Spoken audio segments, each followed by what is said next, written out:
Hello, this is Gabe from Steele Hyundai Fredericton. In this video, I am going to show you how to disable the Forward Collision Assist.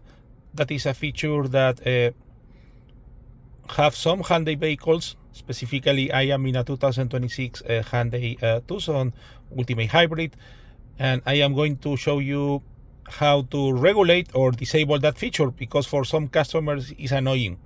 So when you are here in the operating system, click in setup and then go to vehicle, then go to driver assistance, then go to driving safety, and then you see here forward safety assist provides a warning and vehicle control when a risk of forward collision is detected.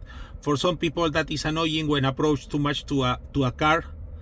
So if you want to make it late, you see here forward safety time warning time. By default is in standard. You can put in late, or if you want to disable that feature, click here and you disable, and that's it. All right, if you have any questions, let me know. Have a great day.